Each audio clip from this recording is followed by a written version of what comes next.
Jenny Farber, Chair of the Board of Water and Sewer.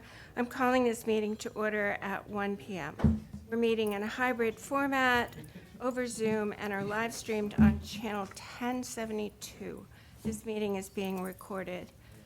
I will take attendance. Mark Burson. Here. Tim Brady. Here. Tim Coonahan. Here. I'm Jenny Farber. Kevin Mahoney. Mary Wright is not on this list anymore, and Bob Rich. Here. Also, we have Lynn Bruneau and Jack Kadzik, who is our newest member. So Jack, would you like to just briefly introduce yourself? Sure, I'm Jack Kadzik. As Ginny said, I'm a new member. This is my first meeting. I'll be quiet. Recent escapee from conservation, and I'm here for a little while to learn a lot. Thank you. Also in the room, we have Sue Brown from the Water Department, Rich Waldo from DPW, Calvin Sutton from DPW, Marina Raucci, and Adam Curtis from Veolia. We have, who else? Mike Solitro, Special Projects Manager. Now, what is your real title, Mike?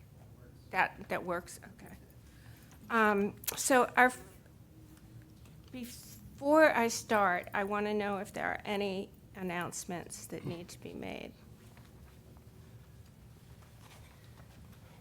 Well, since you're giving me this opportunity, I'll take this time to announce that Sue Brown has been promoted to the Water and Sewer Superintendent for the town of Orleans. For those that don't know, Sue has served this town for 34 years, working throughout the ranks to get to this position where she is. She's received all her licenses for the water end of things. Part of the stipulation of her promotion is to receive some on the sewer end of things, but she's already entranced in the business end of sewer anyway. So we're very happy with that, very happy that Sue's around, and that this is one of those good succession plannings where you have someone that has been so invested in the town for so long, worked their way, and so happy to announce that. So thank you. Yeah, congratulations, Sue. Congratulations, Sue. That's great. So our next order of business is reorganization of the board. We need to yearly re-elect chair, vice chair, and clerk. So I will open nominations for chair of the board. Yes, Bob? I'd like to nominate Virginia Barber for another term. Second. Are there any other nominations? Hearing none, I'm going to close nominations, and I'm going to do, because we're a regulatory board, we do this by roll call. So Tim, Hi, Tim Coonahan. we're just voting on to close the nominations. Oh, I, Bob Rich. Jane Farber, Kevin Mahoney. I am Mark Burson. you're voting today, Lynn. I'm not voting, am I? Yes, you are voting today. Because we still don't have our planning board member. Oh. We're down one. So Lynn Bruneau, aye. I, Tim Brady. Okay, thank you. So we will then vote on the nomination to elect Ginny Farber. So all those in favor of her being chair, Hi, Tim Coonahan. I, Bob Rich. Ginny Farber. Hi, Kevin Mahoney. I am Mark Burson. I, Lynn Bruneau. I, Tim Brady. Okay, both of those votes were 7-0-0. Thank you very much. The second position to fill is the vice chair. Are there any nominations for vice chair? I nominate Kevin Mahoney as vice chair. Are there any other nominations? Hearing none, take a vote to close the nominations. Hi, Tim Coonahan. I, Bob Rich. Hi, Jenny Farber. Hi, Kevin Mahoney. I am Mark Burson. I, Lynn Bruneau. I, Tim Brady. Okay, that's 7-0-0. And the vote to elect Tim Coonahan, Kevin Mahoney as chair, vice chair. I, Tim Cunahan. Thank you. I, Bob Rich. I, Jenny Farber. I, Kevin Mahoney. I, Mark Person. I, Lynn Bruno. I, Tim Brady. Is 700. Congratulations. The next is to nominate a clerk. I will nominate Tim Cunahan as clerk. Are there any other nominations? Hearing none, let's close the nominations with a vote. I, Tim Cunahan. I, Bob Rich. I, Jenny Farber. Kevin Mahoney. I, Mark Person. I, Lynn Bruno. I, Tim Brady. Is 700. And vote aye for electing Tim as the clerk. I, Tim Cunahan. I, Bob Rich. I, Jenny Farber. I, Kevin Mahoney. I, Mark Person. I, Lynn Bruno. I, Tim Brady. Thank you, 700. The next thing on the agenda is public comment. Is there any public comment? Please come up to the podium and introduce yourself. Welcome. Hi, everyone. My name's Chris McLaughlin. I'm a year-round resident that lives on Daly Terrace. What I'm concerned about is we have a water ban in Orleans. I know that's not news to any of you. When I was made aware of the water ban, because I frequently drive by the police station, given that that's the in and out of my neighborhood, I see the sign all the time. 47 Daly Terrace is a new property that Eastward put in with a lawn the size of a soccer field.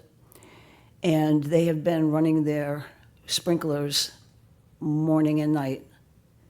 I'm sure there's someone here that I've spoken with. When I call and report it, it's a woman that I've been calling the water department. And when I realized that this was happening every day, like clockwork, every morning and every night, I decided that I wasn't going to bother her daily. And what she said to me was that I could call and report it. It's to the point, one of the sprinklers is actually pointing to the road. It's pointing to the road, it's not even touching grass. I live in the house where the pond is in the backyard. So we are concerned about runoff. We've got that pond back there that is a habitat wildlife, wildlife habitat that the neighborhood has taken great pride in and really cares about. We had an incident when that property was being developed, I think Rich actually might know, where a river of sand came down Daly Terrace and made the Kettle Pond brown for months. It was brown. And DPW had to come out and shovel the dirt off of Daly Terrace. So my concern is what is being done to punish this behavior? That's really my big question. What is being done to make this concern clear to the homeowner? I believe Eastwood sold the property, that we're under a water ban. Our aquifer is not at peak levels, and this can't happen. Runoff cannot be going down Daly Terrace and evaporating into the atmosphere. Thank you very much for your concern. We typically don't respond, but I will turn to Sue and say, Sue, could you just check and make sure that, first of all, that a letter went out saying, A letter did go out, and I'm pretty sure a fine has gone out. okay, as well. so maybe it's time for another fine. So this is twice a day, one letter and one fine, twice a day for at least the month of July so far. I would imagine it was longer than that, I just didn't catch it necessarily. We'll discuss this I'm sorry. under drought, but yes, we will follow the process and do the best we can. And thank you very much for your concerns. Very appreciated. Is there any other public comment? Okay. And I will just note that Kevin Galligan from the Select Board has joined us, as has Elaine Baird from the FinCom.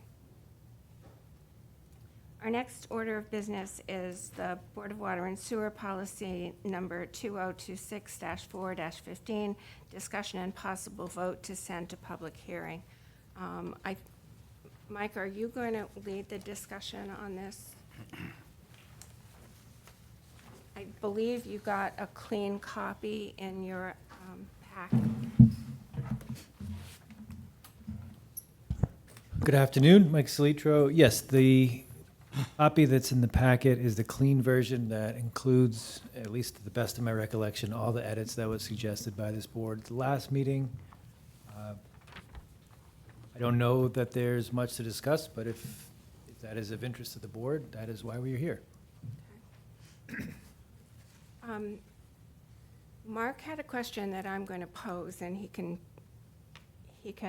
chime in if I don't do this well. So Mark was concerned that the policy was complicated, and was also concerned that the new head of the Board of Water and Sewer had not been involved in the composition of the article. I think we have now heard that Sue was the person who initially put the policy together, so was involved, and so I just wanted to frame that, and if Mark wants to add something to it, I'd be happy to have that happen. First of all, let me begin my remarks in some kind of context. I do not think that the administration of this town by the professionals and the town manager has enough power and authority to do the job that I think they're capable of doing. I think they are bogged down in some of the most incredible weeds and repetitive activity in order to get the simplest thing done. Having said that, I looked at the regulation that I made some suggestions, and I appreciate the kindness of incorporating them. But now that we have a confluence of water and sewer, I think the idea of abatements being almost a liturgious indictment in how it's applied, meters underground. So I took an approach which is much simpler and presented this to the chair. And basically, it would work like this. The superintendent of water and sewer is coming, and that person would have the ability to do this. If there were a request for an abatement, the superintendent, if that's the word that's going to be used, could give a pass. Everyone gets a pass to the first violation. And there's no coming before this board in order to accomplish that. This is, in my view, trying to make the department work more efficiently, quicker, faster, sooner.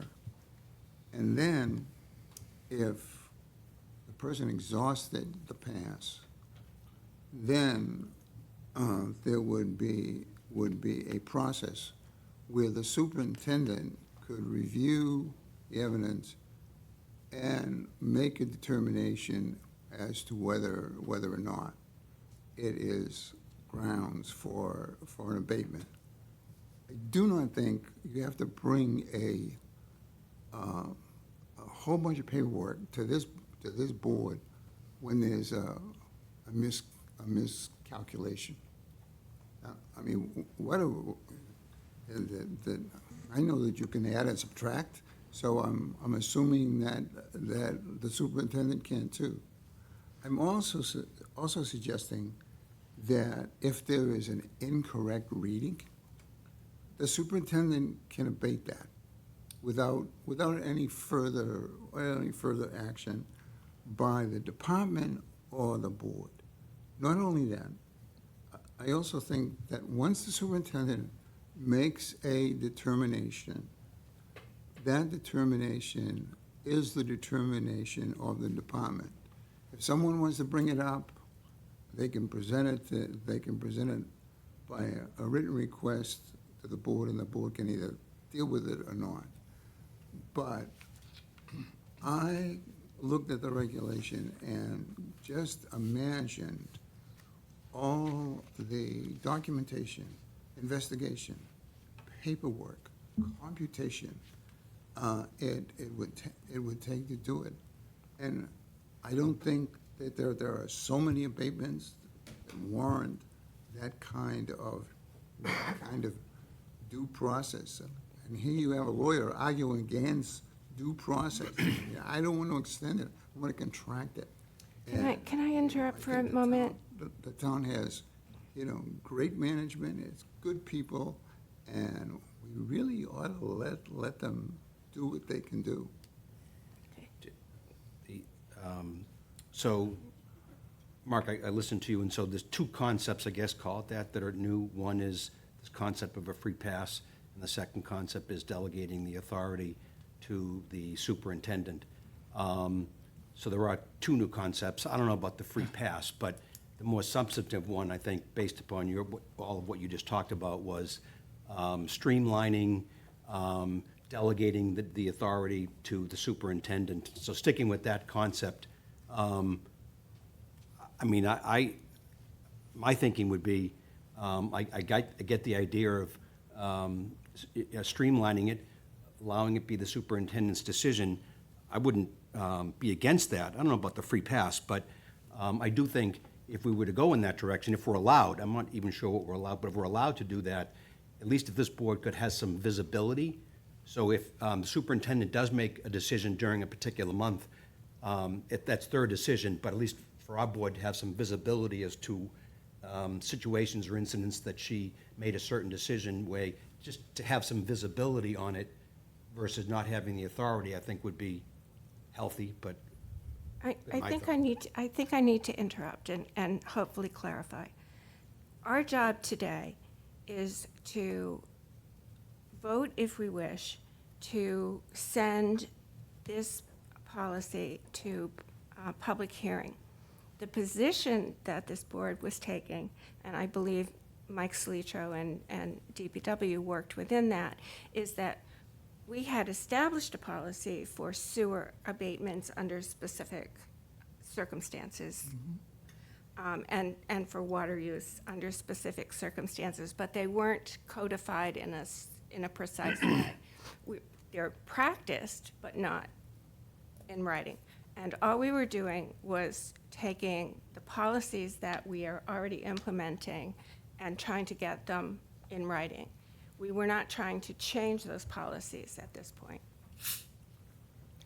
I would even go to add that, as a regulatory board, you guys are the only ones that can abate a bill. So that is under your authorization to abate a bill. So the notion of a free pass, I don't believe is possible. As staff, we can't make those decisions. Our job is to prepare bills, put them together, let you know what the commitments are, present you with the commitments. You sign off on the commitments, we issue the bill. If there was an error, we determine that there was a clerical error, whether there was a misreading or a bad meter, then we have to come to you and get an abatement for the commitment that you guys have approved earlier. So I don't think the notion of a free pass would work. In this particular case, we have a very clear abatement process with water. It is, we offer this service, Ion Water. We encourage everyone to apply to it. monitor your water usage, and, we don't issue abatements for it. Pretty cut and clear. Now that we're involved in the sewer world, we're at a different end now.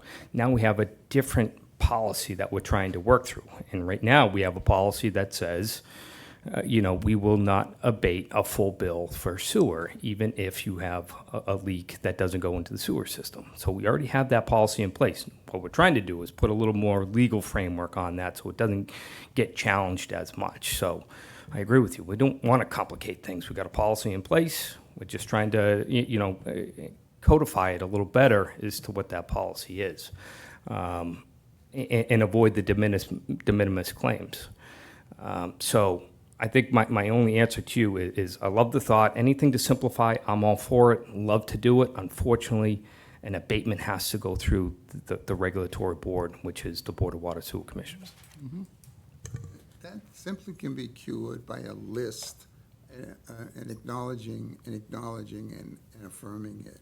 I mean, to put the department through the kind of documentation I have seen here over the years. Hit 5 pieces of paper and the abatement is $12.30. That's, to me, is nuts. And yeah, I'm trying to admit change to give the people who are doing the job the ability to do it without all this nonsense. And it is nonsense for us to adjudicate and vote on every single abatement. And there's no reason why we can't consolidate, streamline, and the idea of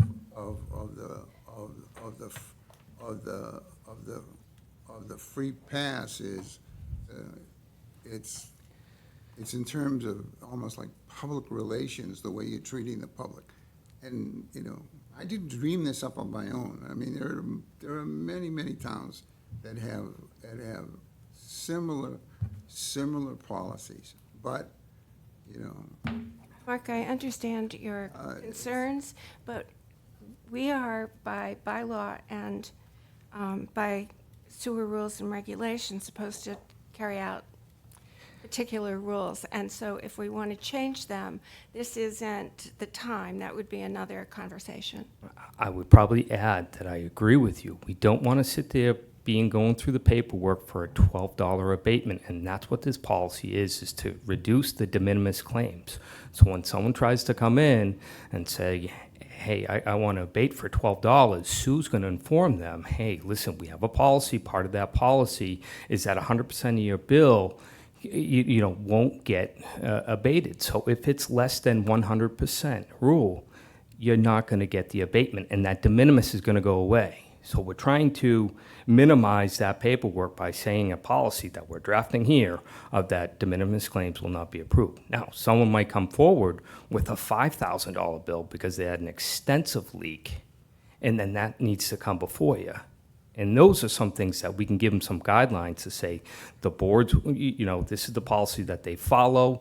You do not qualify for it, and move forward that way. So I think that's what we're doing with this policy that we're adopting here.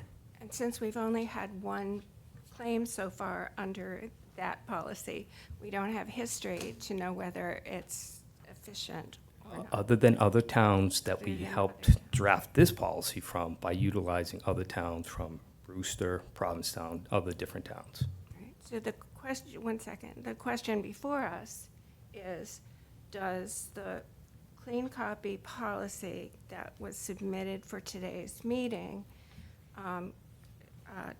does it do what it's supposed to? Does it do it effectively? And are we ready to move it to public hearing? I'm going to call on Tim. Okay. I just wanted to say that I agree with Ginny that this started out as trying to clarify the policy that we have, and I don't think we should be changing the goalposts at this point in time. You want to do something different, it shouldn't be part of this policy. Something else might negate this policy altogether. I got no problem with that if we ever got that far. But at this point in time, I think what Ginny just said is, are we ready to move forward with this? If we're not, vote no. If you are, vote yes. I move to approve this as written. And I make a comment. Do me a favor, second it, and then make your comment? I second it. Okay. Yes, my comment, I don't believe I was here when this was actually discussed previously. Mike, I just was wondering whether in the first line under definitions, whether loss should be use or loss. I think there are two different circumstances. I'm not trying to screw up the works here with a late change, but when I read it this morning, something seemed missing. And I don't know if I'm correct or not. I think you're right. I mean, I think it could, you could tweak the grammar a little bit. I follow what you're saying. I follow what you're saying. I think we understand what it's stating. What its purpose is, yeah. Mike, are we covered for both with the word loss? I think what he's saying, you could simplify it by saying reducing a bill for water loss not entering the sewer system is but correct, Bob? Is that what you're signaling or stating, Bob? I'm not sure. I hadn't thought about it that way. Reducing a bill for non-usage. Non-usage is loss. Non-usage would, No. No. Non-usage is, Unusually, you never turned it on. You already turned it on. But it's getting at water loss that didn't enter the sewer system, right? So if you want to, I think to clarify, you could do what I suggested, but I think people get what's trying to be accomplished. but I think, in all fairness to Mike Solitro, we went over this in our last meeting, sent some suggestions to him. He incorporated those suggestions to the best of his ability. And so unless it's, I'm willing to go with that. Okay, yeah, thanks. okay. Any other discussion? Okay, so we have a motion on the floor to approve this. I think we need two votes, one to approve and one to send to town meeting, or is it just one vote to send to public hearing? I think one motion to approve and send to a public hearing, all in one. So the motion would be To approve and to send to public public hearing. hearing on 8/19/26 at 1 PM. As she said. Okay, we have a second for that. Yes. So, all those in favor, Tim? I, Tim Coonahan. Aye, Bob Rich. Hi, Cindy Farber. Kevin Mahoney. My person abstains. I, Lynn Bruno. Aye, Tim Brady. Okay, so that's 601. Thank you. So I want to just add one thing, just I don't want to just move away from an observation Mark did have on this, which is the concept of perhaps considering some things that we can streamline, delegate more to the superintendent. I think that's been talked about for other topics in the past, and so maybe, I think next meeting is, I'm going to go over our list of things that we need to think about over the next year or so, and I think one of those topics, I think, is actually considering things that we could delegate down to the superintendent or to streamline some things. So I think the suggestion, Mark's a good one. Maybe we bring that up and we go over that general topic maybe in August. I think that's an excellent idea. Yeah, good idea. I've got it on my list for next month. Okay, perfect. Our next agenda item is the minutes of June 17th, 20. I think you're missing one, 6676 Route 6A update. Oh, I'm sorry. Yes, I skipped right over that. So the next order of business is 66 and 76 Route 6A update, preservation of affordable housing LLC, POA, Housing Assistant Corporation, HAC, Habitat for Humanity, Cape Cod, Inc., HHCC, seeking waivers for local requirements, including fees. Any updates, Mike? So the update for this board on that topic is that the ZBA has been continued to July 29th. That will likely be their last hearing as far in front of the ZBA. It may be continued one additional time. We talked previously about this board being the board that would determine of any reduction in fees for water or sewer that are being requested. There has not been a formal request for that, but that will likely come from the developers. That will come post the ZBA approval. So that is something that will come before this board at some point before the project. It has not been clarified, so there's nothing for the board to do at this time besides follow the ZBA case, both in terms of understanding what the project is, where it came from, and what's likely to come before the board in the future.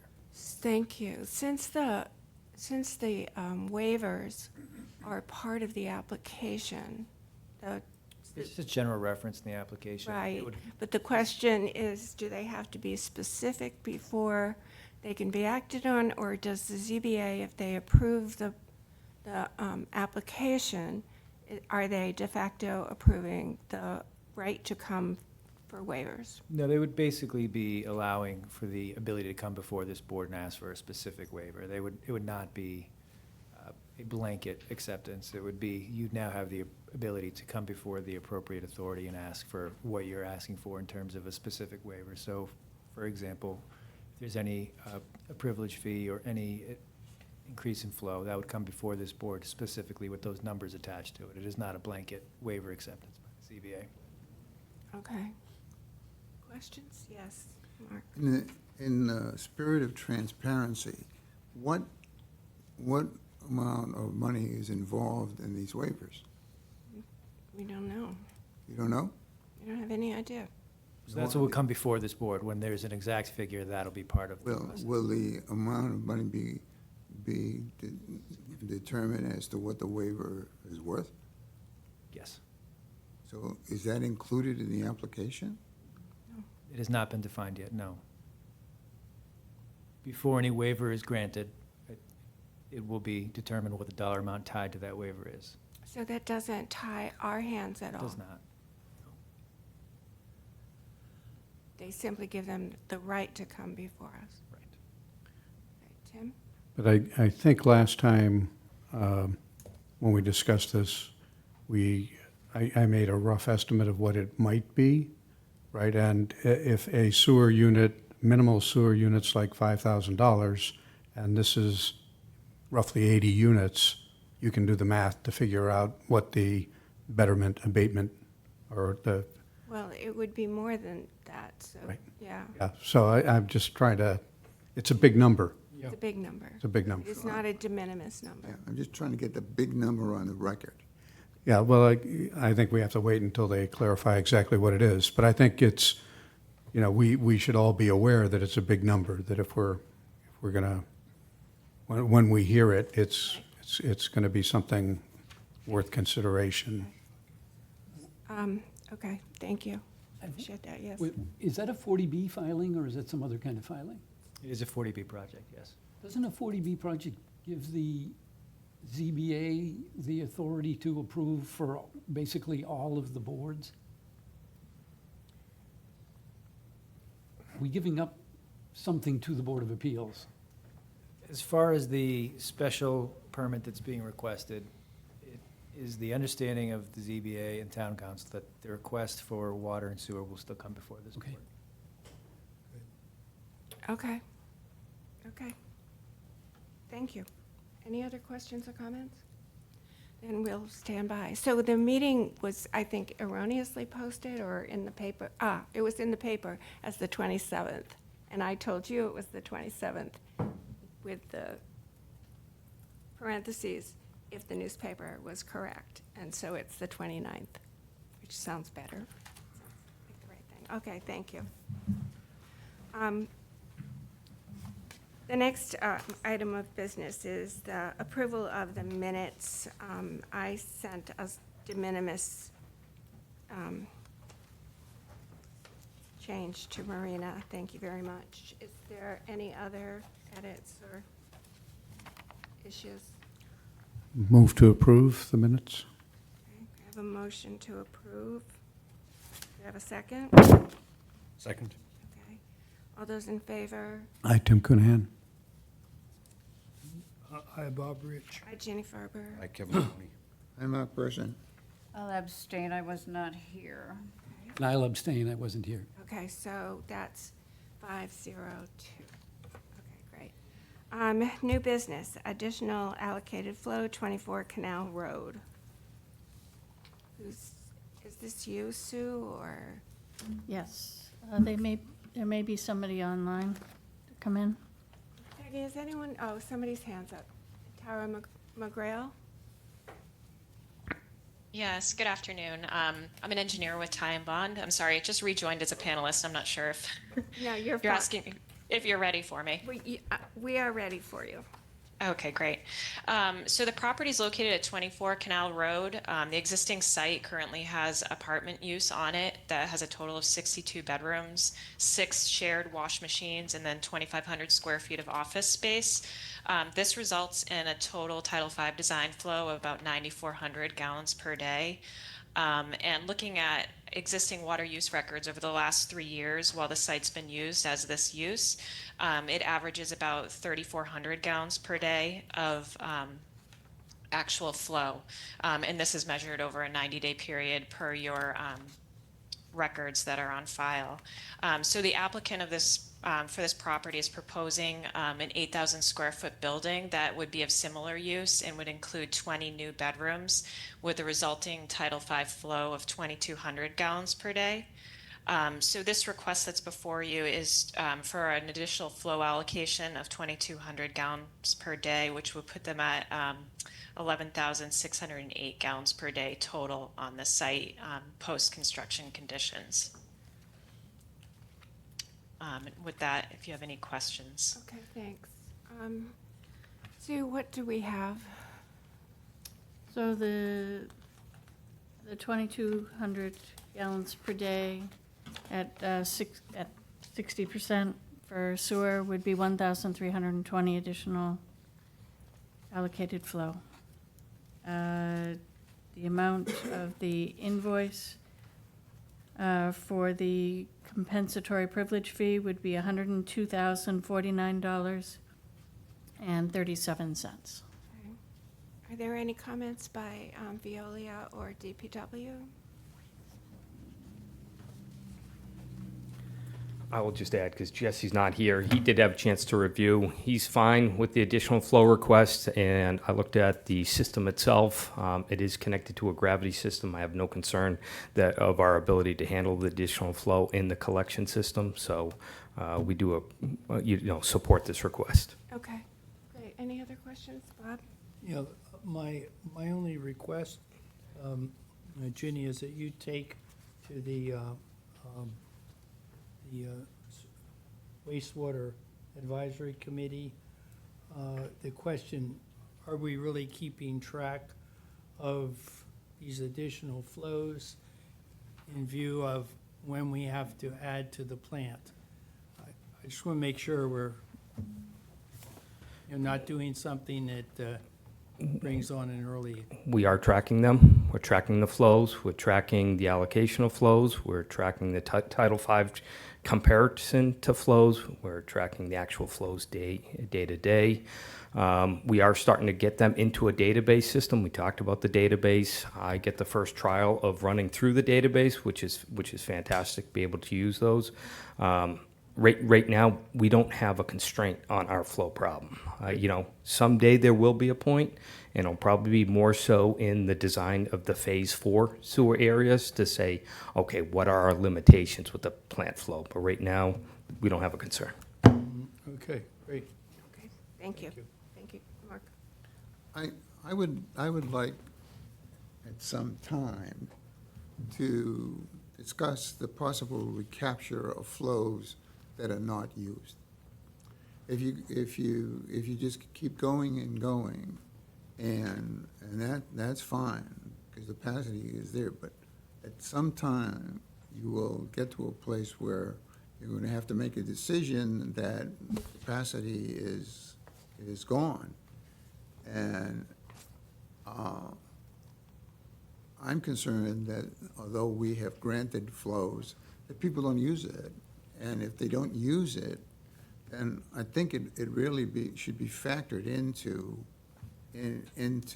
our thinking and calculus, going forward. There may be thousands of gallons that are not being used by the people who have the right to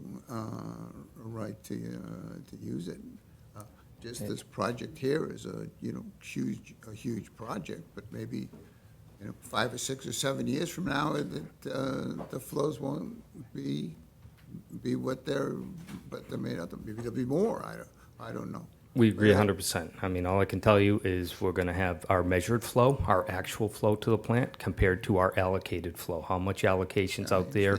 It's going to result in a percentage. Could be 60%, could be 59%.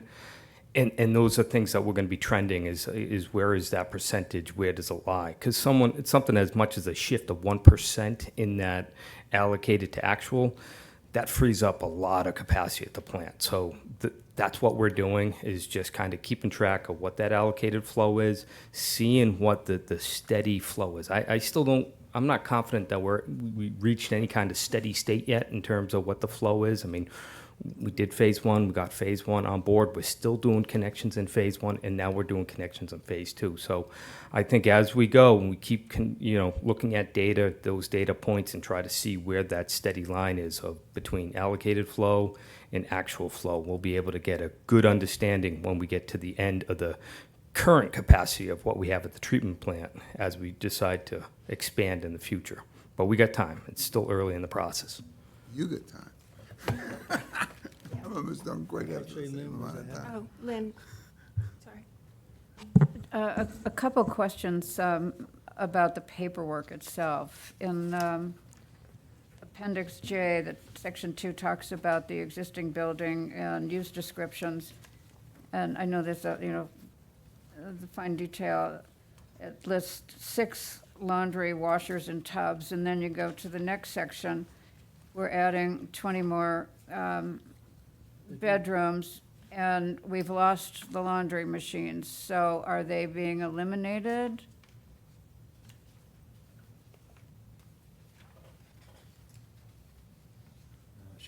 She's frozen. Or maybe not. Just curiosity. 20 more bedrooms, are there additional laundry being provided, or is it being eliminated? Because it's not there on the next page talking about the proposed facility. Did you hear that comment and question? I kind of did. I'm just going to freeze my video because I think it's unstable for some reason. My It is connection. unstable, yes. Yeah, this might help. I'm not sure why I'm in the office.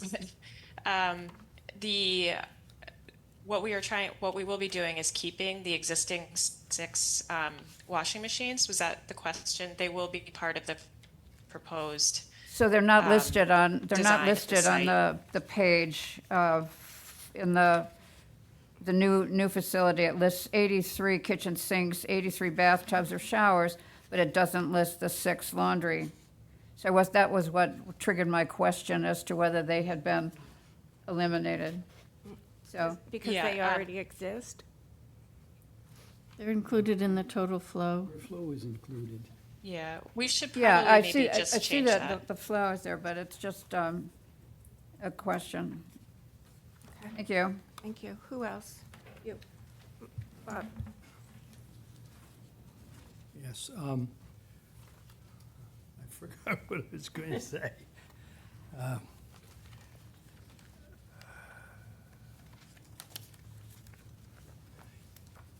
All right, Yes, yes, on Rich's remarks, I just wanted to suggest that the percentage of usage versus allocated flow is going to change with ownership.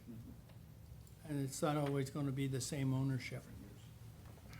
100% agree. That Okay. percentage is going to I'm just fluctuate. mentioning that because I was dawn breaks over Marblehead. Yeah, I think our goal long-term is to understand how much Title V capacity we have available to allocate. So at some point, I'd be able to tell you, we have 10,000 gallons remaining of Title V flow remaining to allocate before we reach capacity at the plant. And that way, you can see every bedroom that comes in is 110, every bar seat is 25, a restaurant seat's 35 gallons. So we'll be able to keep a running total to say, okay, 10,000 Title V gallons left. So that's ultimately where I want to get, is where we can kind of relate to things more in a Title V capacity rather than our water usage allocation that, is really the fundamental of our betterment system. Good. Right, and then with a big project like this, residency or occupancy is going to make a day-to-day, month-to-month change. But we may not see any of this for 3 or 4 years, because this is the first step in the building permit process. So could I get a motion to approve the additional flow for 24 Canal Road? Motion to approve the additional flow for 24 Canal Road. Second.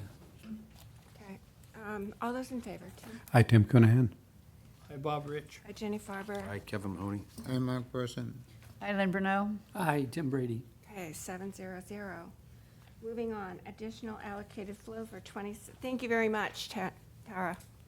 Thank you. Additional allocated flow for 27 South Orleans Road. I'm going to recuse myself. Okay. This is for, You can vote on this if you'd like. Okay, go ahead, Sue, sorry. this is for an additional bedroom above a garage for 66 gallons per day. Okay. I move we approve. Do I have a second? Second. Okay, all those in favor? Hi, Tim Cunahan. Hi, Bob Rich. Hi, Jack Hudzik. Hi, Jenny Farber. Hi, Kevin Mahoney. Hi, Mark Burson. Are you going to vote?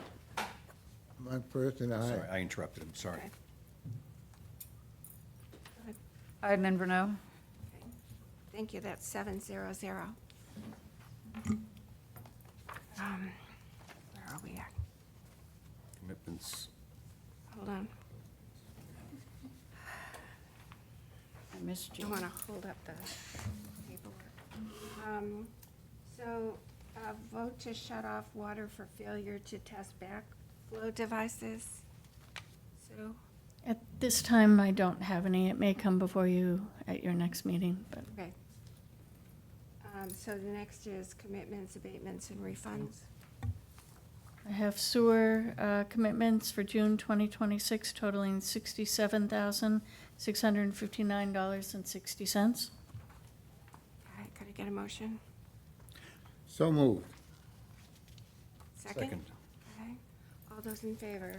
Hi, Tim Cunahan. Hi, Bob Rich. Hi, Jenny Farber. Hi, Kevin Mahoney.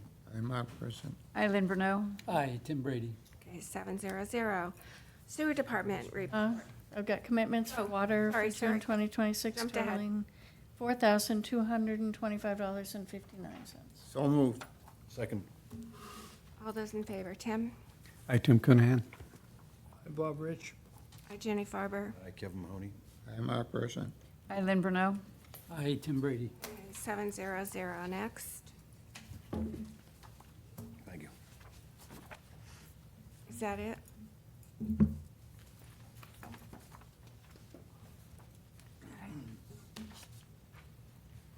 All right, now, DPW update. Mr. Waldo.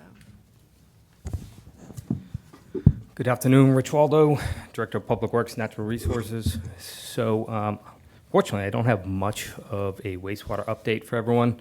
I already broke the news about Sue. That was the highlight of my update. But the other thing I just wanted to mention is we did have a Phase 3 pre-construction meeting that took place on June 30th. The new contractor, which is a Robert B. Auer company, We'll be working for the next 2 months, both July and August, working on the construction submittals for the projects, basically the type of valving that they're going to use, the piping, and pretty much get signed off by our engineers. That's the first scope of their project, as well as work on a project schedule, a work schedule. I believe sometime at the end of July, beginning of August, we're going to get a project delivery schedule. We did make some requests into them. As an example of some of those requests, Herringbrook Road, we have a secondary project going on at the same time there, which is a culvert that leads to the fish passage. That is a separate project. That is a federally funded project. We asked them if that could be put off to not this first fall, but the second fall, because there is a time of year restriction when they can work on that. Didn't seem to be a problem, but I just want to see it in their schedule. So those are some of the things that we worked through throughout that meeting. During that time, I had let them know that we go through a process to confirm with the owners the stub location of where each service stub is going to go on their property. It's something that we've done in the last 2 phases. We send out a letter to the residents. We give them a little snapshot of where their sewer stub is planned to go in, and if they would like to make any modifications, they have the chance to do so by letting us know in writing. So just prior to this meeting, I handed out a draft letter. Wasn't ready in time for the packet. What I'm looking for is just the approval by this board to allow me to work with the chair of the Board of Water Sewer Commissioners to finalize this letter. And the reason why I'm asking this request is because the contractor was asking to get this information sooner than later. So by giving the authority to the chair to be able to work with not only myself, but our sewer engineers, we can get this letter out as soon as the end of month of July or maybe even August prior to the next meeting, and that's our hope.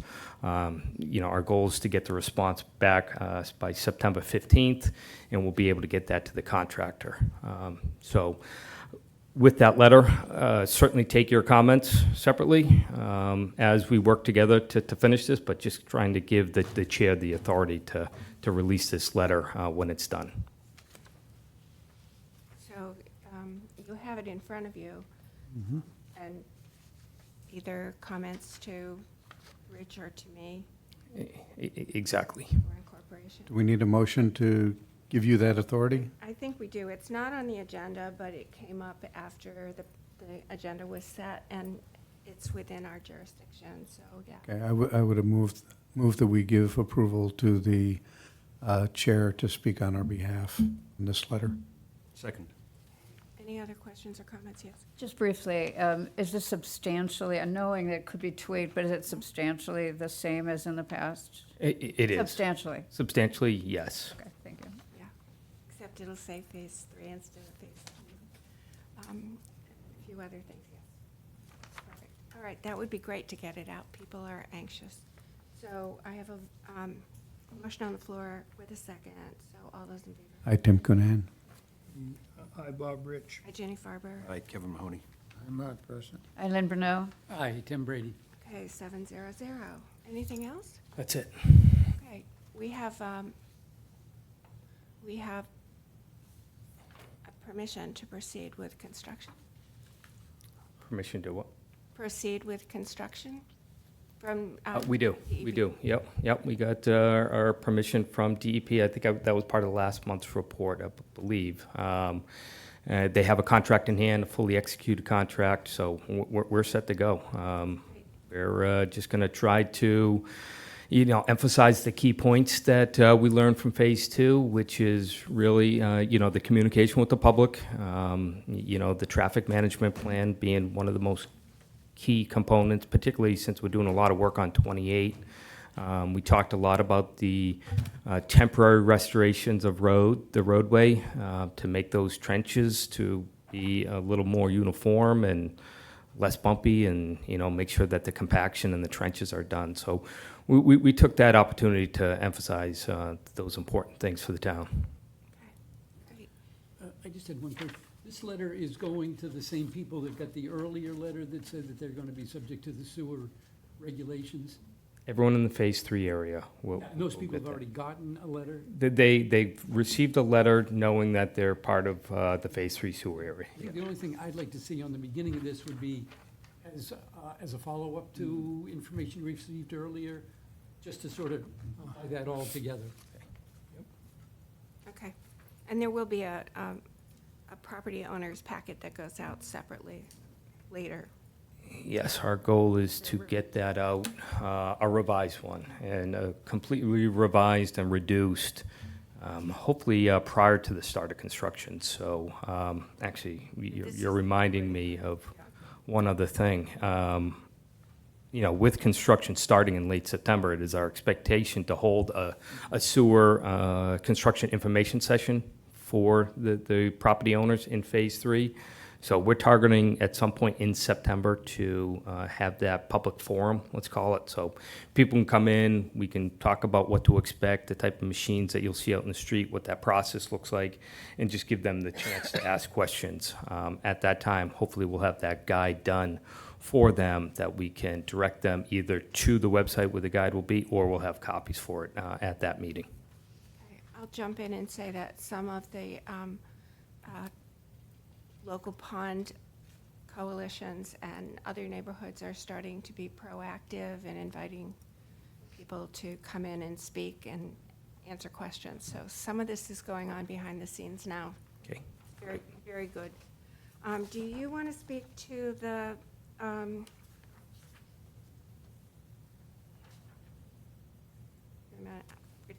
to the Veolia contract extension? So it's another agenda item. I don't know if we took a vote on that last one. Did we take a vote? Yeah? We are. Yeah, We're we did. done. Okay. We're done with that. So the next agenda item is Veolia contract extension. So I spoke a little bit about this last meeting, just to let you know we're going to go through this process. So to give you a little background, the town entered into an operation contract with Veolia, which was a company called Suez at the time, with the contract commencing on March 1st, 2022. And the term of the initial contract was 5 years and 4 months, with the term expiring on June 30th, 2027.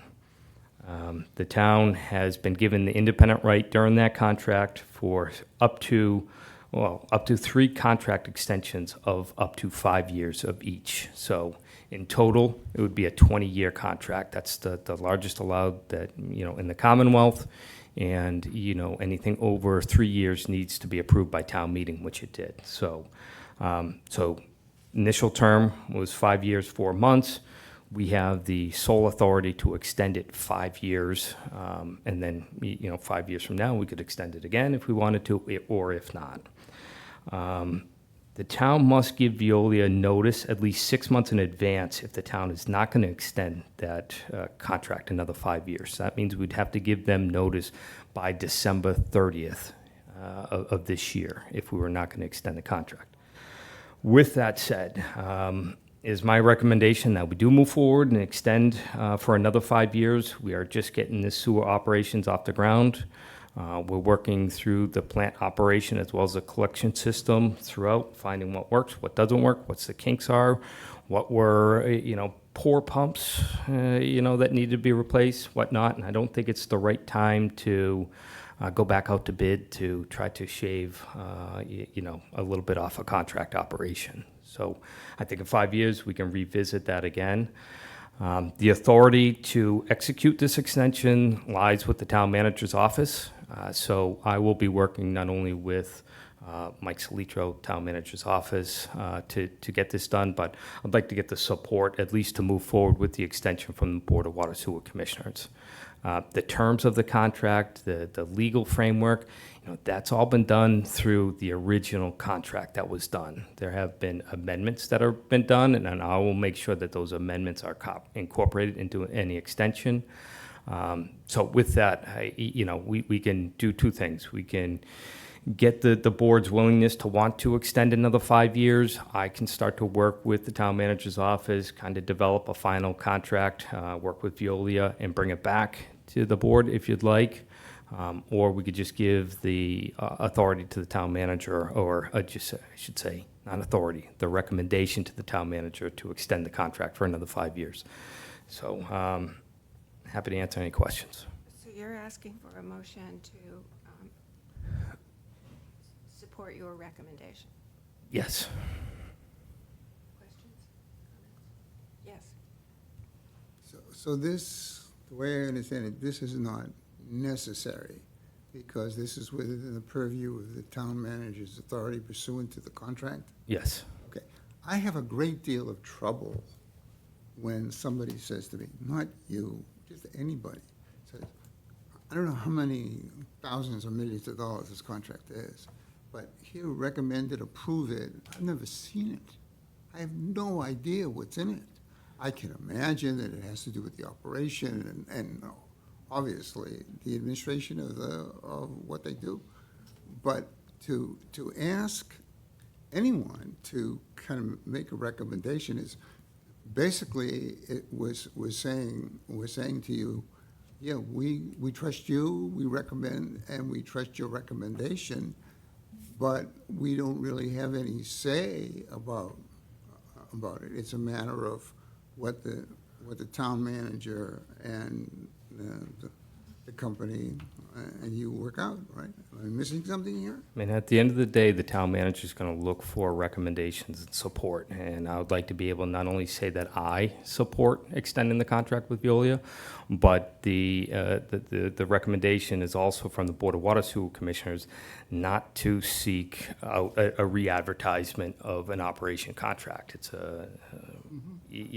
I'm not asking the board to approve the contract extension as it is, but to approve the process of moving forward with extending it, because we have a deadline by December 30th to give them notice of whether we're going to extend it or not. So we begin the process of extending it, or if we wanted to go back out and go out for bid again and try to find another contractor, then I'd like to know if that's the will of the board. How do we know? I don't know what the numbers are. I don't think we need to know the numbers. All we're doing is making a suggestion that we extend the contract. We're not renegotiating the contract. And the recommendation, I think, is based on how well they've performed, how familiar they are with the project. Yeah, but before We don't you, wanna switch ships in the middle of the stream. I think they're before you every meeting. They give updates. They respond to your feedback. They provide you with an MOR, a management report. So it's based on that. The contract terms and things were done 5 years ago. Those were the contract terms because they were based on the bid documents that went out at the time. Do we have the opportunity to amend certain things? Sure. There's been 2 amendments already in terms of the contract. So again, something that we can work towards as we develop an extension contract, because that's what I'm looking for. I'm just looking for the will of the board that they want to extend. If you don't want to extend, then we'll go through the process of developing new bid documents to go out for an operational contract. Thank you. I think that's clear. Yeah, I don't see anything, I haven't seen anything in the past year or two that would indicate that we should not extend. Therefore, I would move to support Rich's desire to have us delegate or basically recommend that they go forward with the extension of the contract. Second, All those in favor? Hi, Tim Cunahan. Kevin. Sorry, could I add to discussion? Sure. So just to support what you're voting on, I do hope you vote unanimously in support of this because Veolia has done an awesome job. As Rich mentioned, dealing with some pump issues, there have been a number of, let's say, startup things that were handed off to them that they've responded, really, really well. I think everything from reading the records that you get every month, the monthly report, you can see they're in permit compliance, they're following through on spare replacements, they're doing a myriad of things from budget to revenue and tracking. Similar to what one of your members mentioned in terms of your responsibility to be aware of plant capacity is kind of embedded in their role as well.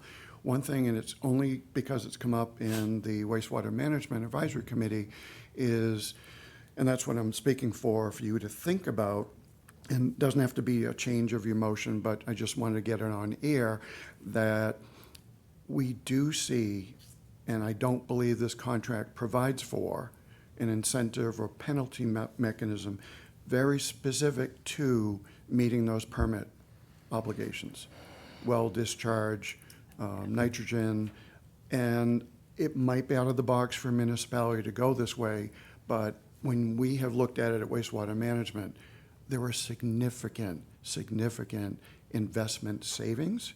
If we can demonstrate the plant performance is way below permit, and then the other step is on us, not Veolia, but to say to DEP, now give us credit for this, that will allow us to adapt our adaptive plan to reduce future investment. So if we have a track record of being well below the 10, just using that, target nitrogen discharge level, which the plant has been performing nearly all the time, that could be an incentive for them, but on days where they might go over, we ding them. And it just kind of keeps the focus on what the whole point of this operation is. So just for your thought, but again, please do support this. I would offer an amendment to his motion.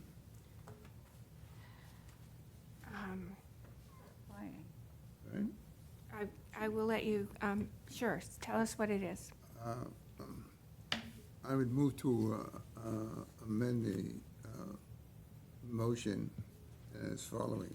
Based on the recommendations of the Department of Public Works and by the presentation of the chair of the select board. He's not and, the chair currently, but go ahead. He's not, past chair. The representation of the select person who is a liaison to this board. I would move by amendment to support the continuation of the contract. That sounds like a whole new motion, so I'm going to ask you if you would just take back your second and change your motion and I'll do, and add in that, that we also have the recommendation from the chair of the Wastewater Management Advisory Committee. Right, I think Mark said that, didn't he? No, he said select board, but he is the chair. So, so we have the new motion. Do we Okay. have a new second? I second. Okay. All those in favor? Hi, Tim Cunahan. Hi, Bob Rich. Hi, Jenny Farber. Hi, Kevin Mahoney. I'm Brian Person. Hi, Lynn Bruno. Hi, Tim Brady. Okay, 700. Thank you. Okay. Wastewater Management Advisory Committee update. Welcome, Kevin. Thanks, Madam Chair, Did you board change your members. hats? Did I change my what? Hats, no. So we met actually just last week, wastewater management advisory committee. We reorged, just as you did. No surprises. We're steady as we go. As folks are aware, the Mill Pond study is still in the process of being finalized.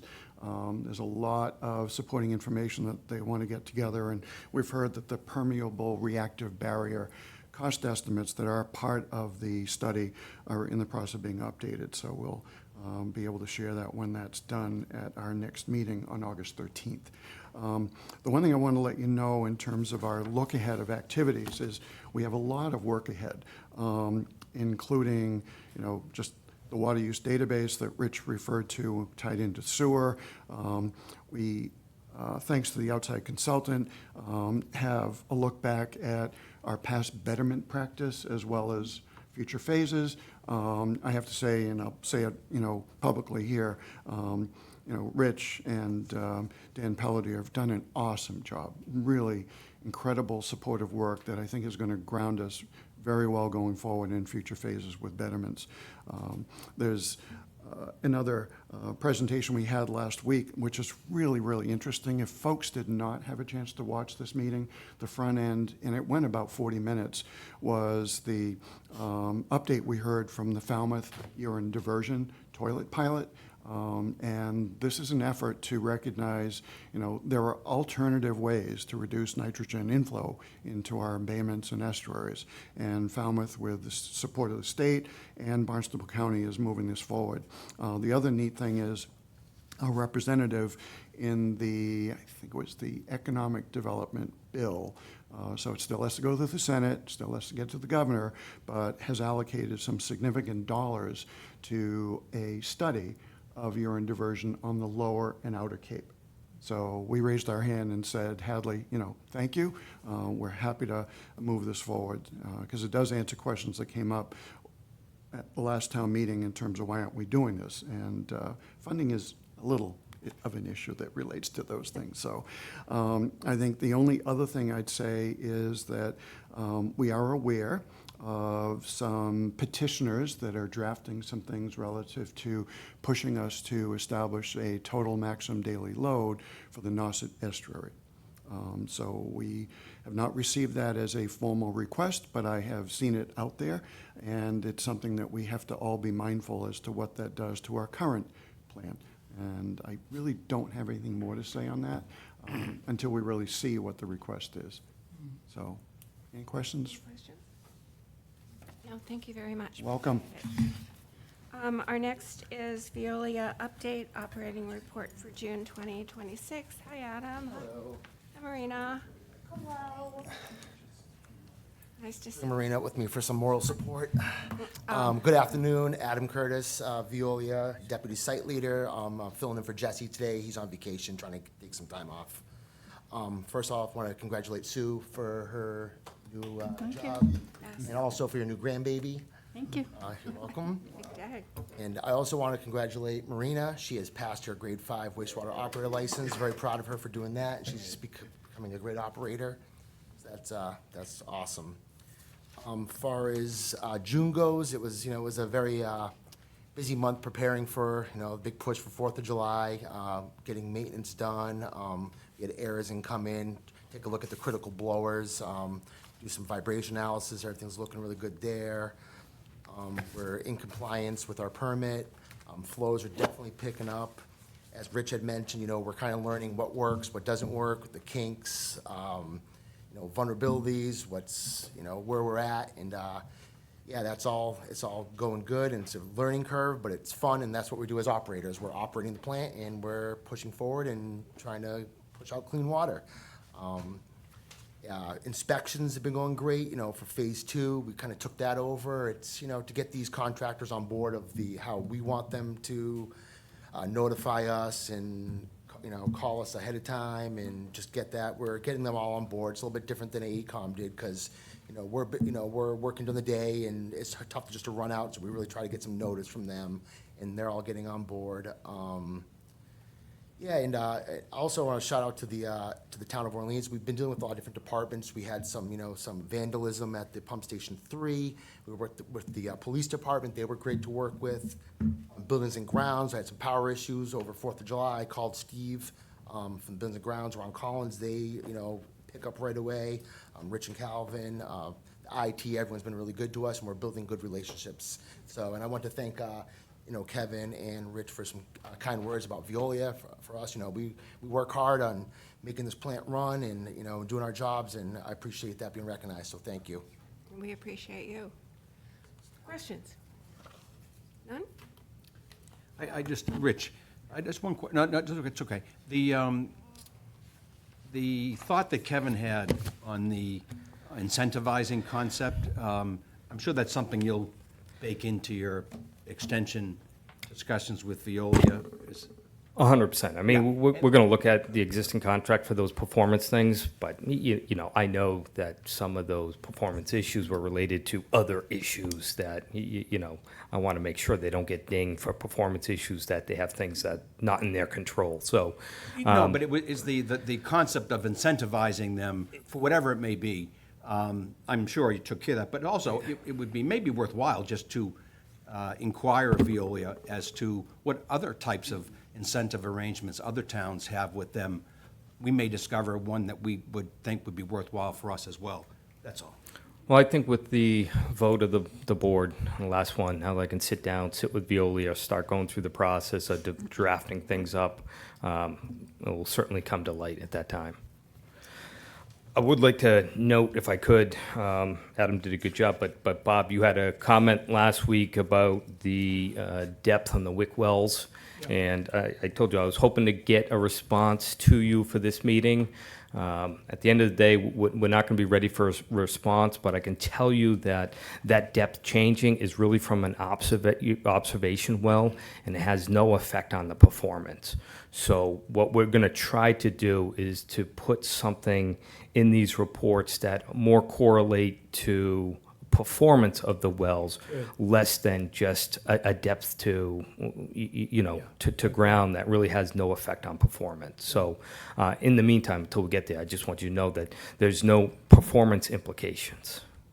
Okay. And then we'll hope to modify this report to show you, okay, what are the health of, how is the health of the wicks doing, and try to get you more of that information rather than just a depth to ground.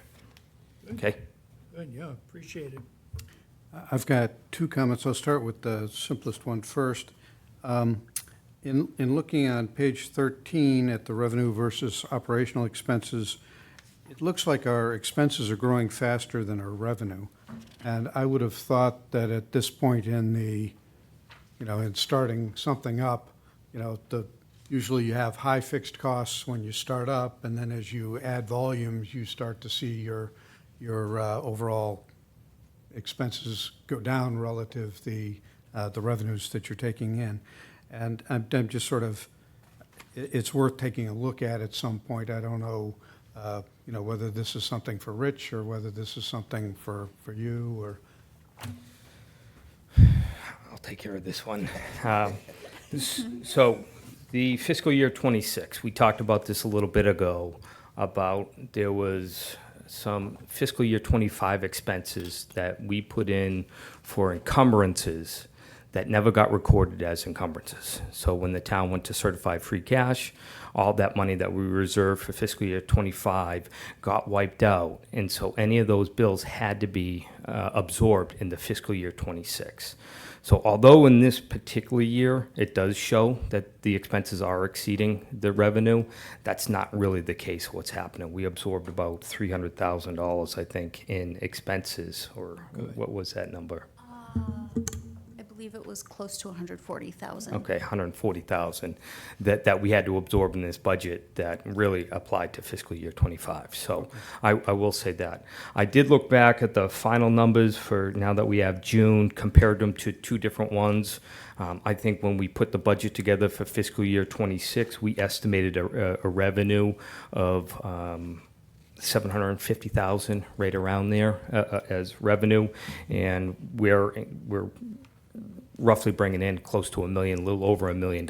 So we exceeded the revenue that we expected in fiscal year 26. Now, when I put the budget together for fiscal year 27, I projected the remaining 6 months of fiscal year 26 based on the actual revenue of fiscal year 26.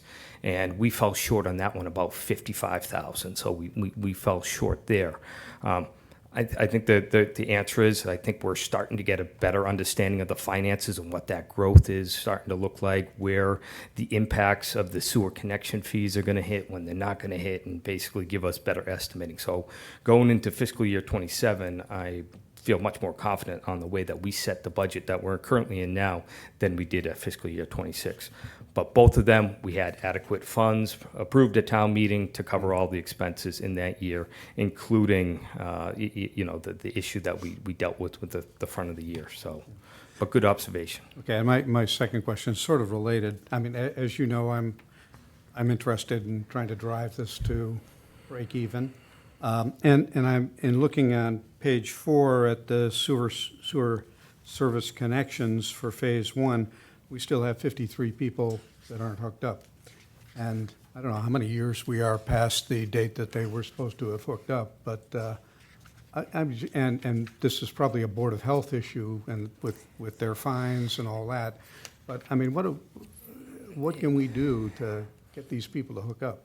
Or to bin them off into a it's undeveloped land, and it's never, we don't need to have them on this list. Yeah, I think for that particular one, because you're not the only one that brought that up, I look at this as being raw data, and I think the reality is in that number, that 50-something number, there are properties that received an exemption from, or a waiver from the Board of Health. You know, that might be 10 properties. There are some lands in here that are not developed that are hitting against that 50. So I think it would probably be a good time to bring John Nelson in, who's our sewer service coordinator, and has, you know, really the adjusted numbers to show, you know, what that percentage is, because it's a lot less than that. I know that number is less. I think we have an 89% connection. It'd be good if this report could say, these are the people that should be hooked up that haven't yet hooked up. Yeah, I think we got to kind of vet the two. We Or do have a line in here that shows the approved deferment. There are 7, and land-only future development, there are 19. 7 and 19 out of Yes. 53. So 26, so about half of them. yeah. There's still 26 or 27 people that haven't hooked up that should be hooked up. We did an inspection today. There is another one being hooked up as we speak, That's good. Yeah. you know. Okay, thank you. Great. Any other questions for Veolia? Just as a small one, follow-up to my note from the, I guess over the weekend or whenever that was. Just maybe clarify for us that things like, I think it's in section 10, the emergency callouts. I presume 10.1 on page 10 of the report, those are sort of like business as usual, right? The alarms and so on, that's just standard operating. Yeah, that's definitely just part of operations. You know, equipment fails, things happen. The decanter failed to open. That's a pretty big one for us, and it's kind of been an ongoing issue that we're working on right now. But I mean, that's. Wires submerged in water, it's a little concerning. Yes, that's concerning to us also, and, you know, that's definitely was from, you know, from construction, but we're trying to go through all these cabinets and connection boxes and everything and find out, you know, where the weak points would be and try to seal them up and do whatever we can to make it right, so, Okay, thanks. you're welcome. Great. Thank you. Anything else? Thank you very much. Appreciate it. Thank you. Thanks for coming in. Water Department report, operating report, and drought update. Sue? Sure. I'll start with the recent highlights, I guess, and then if there are any questions. So we did get the results back for the lead samples at the middle school, and there was some lead found in some of the fixtures. I have a meeting with maintenance in August to go over remedial actions. The good news is none of the bottle fillers or fountains had any lead detected. So that was the good news. There's a couple in the kitchen. One, I believe, is a hand washing only sink, so we'll just probably label it as that. There's a couple of classrooms. Again, we can institute a flushing program to eliminate it and retest and make sure it works, or we can put up hand washing only signs. We can replace fixtures and retest and see if that helps. But the good news is none of the fountains or bottle filling stations had any lead. Great. We had one of the dehumidifiers at the new ones at the treatment plant fault again.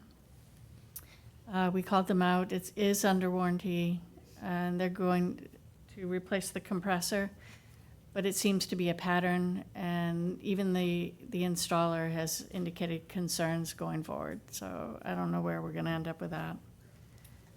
Lead and copper program, I still have 10 more to get.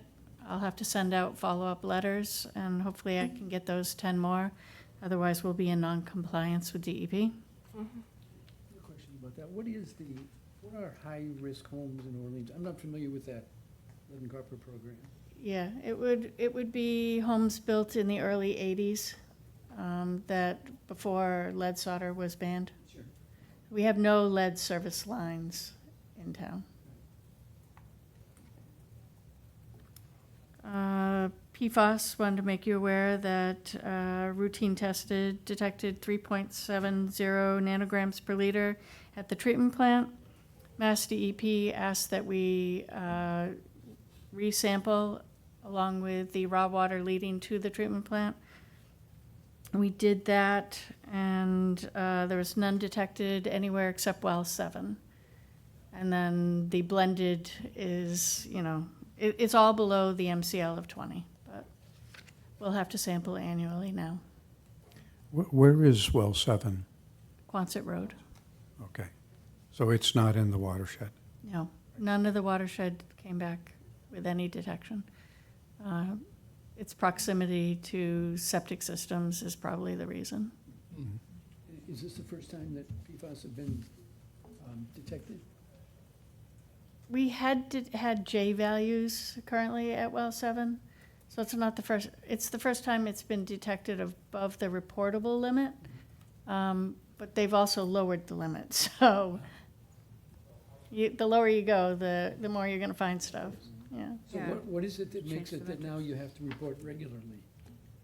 The fact that we were above the reportable limit of 1.86. So 3.70 is a small number to 20. But we have to make sure that doesn't change. And how much effort does it take to do that sampling?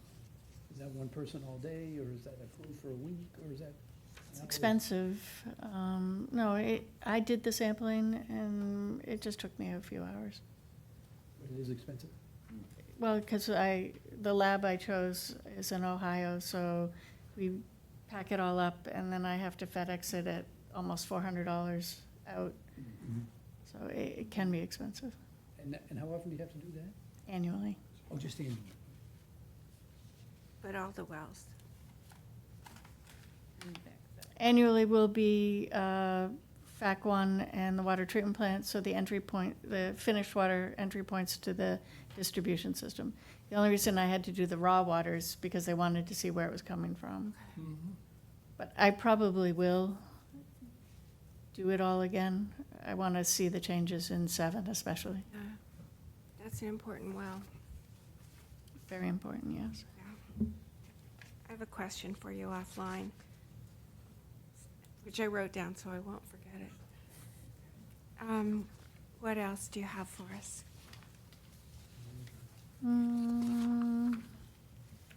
That's about it. I can talk about the drought, in the next line item, or we can go there now. Question before drop. Yes, go ahead. Hi, Susan. Hi. I'm looking at page 9 for 5 of the months of 2026. We've pumped significantly less than previous years, and for most of the previous years. And I was wondering why that is. What do you reckon? A lot of it's due to the water restrictions. Of course, watering, lack of watering. Thank you. Any other questions for Sue before we talk about drought? Okay, go. Drought. So, they met again, and we are stable at a level 2. And included is my graph of the well that we're monitoring.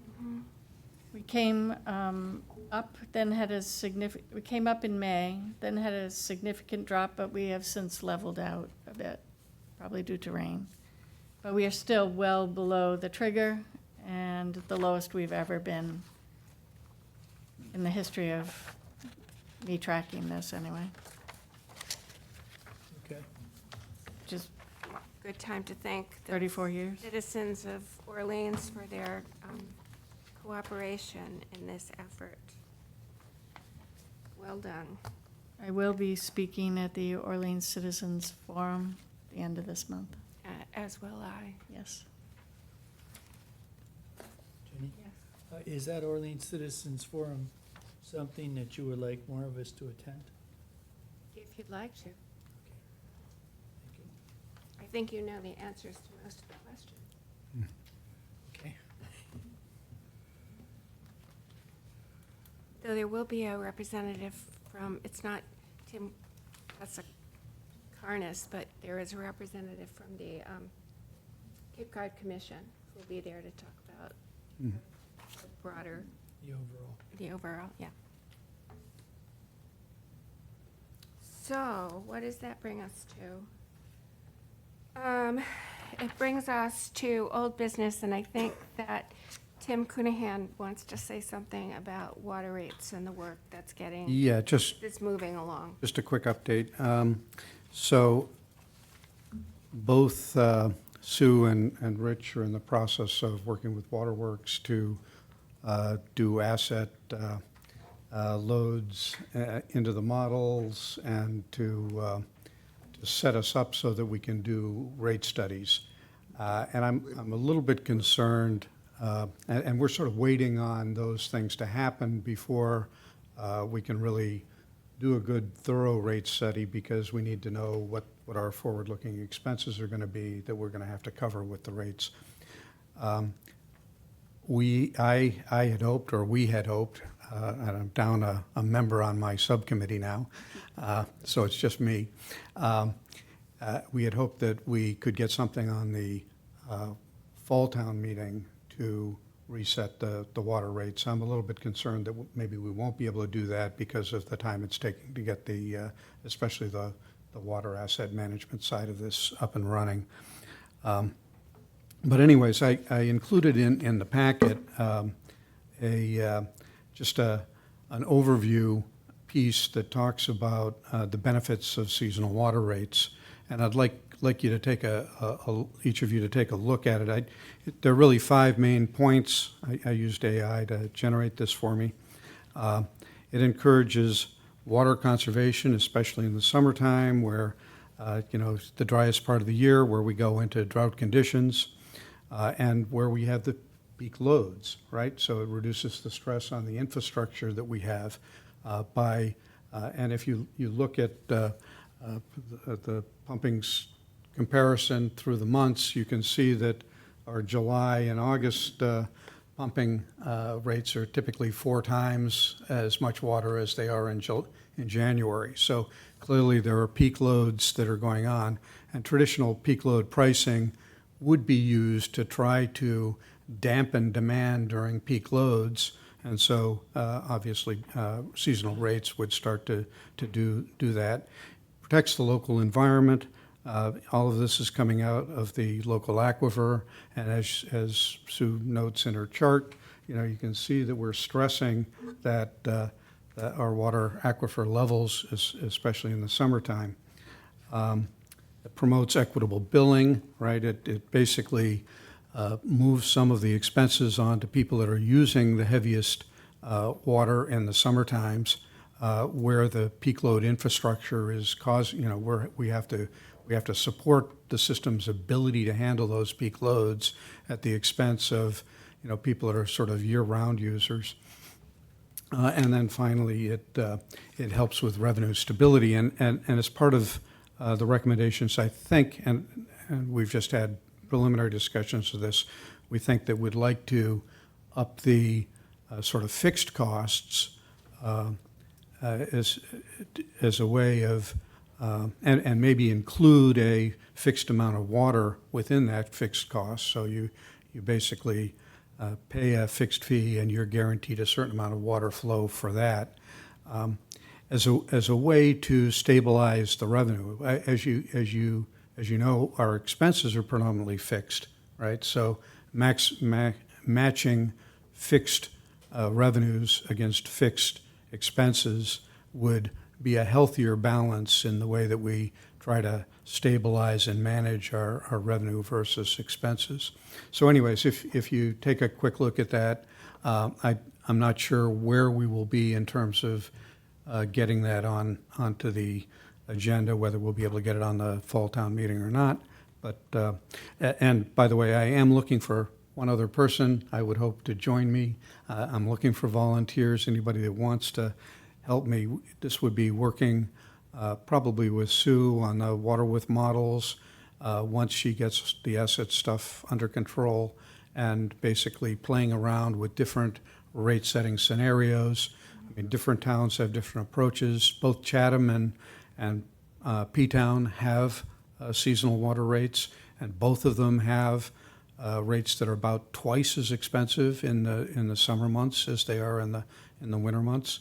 And P-Town, I think it's, or maybe it's Chatham, also has a higher rate for the sewers in the summertime than they do in the wintertime. So I think there's really an opportunity for us to take a good look at what the rates are and see if we can put the right incentives in place in the town to try to manage our water resources more effectively. But Tim, is your thought on an overall basis that this is a revenue enhancement, or is it revenue neutral? Oh, revenue neutral. Okay.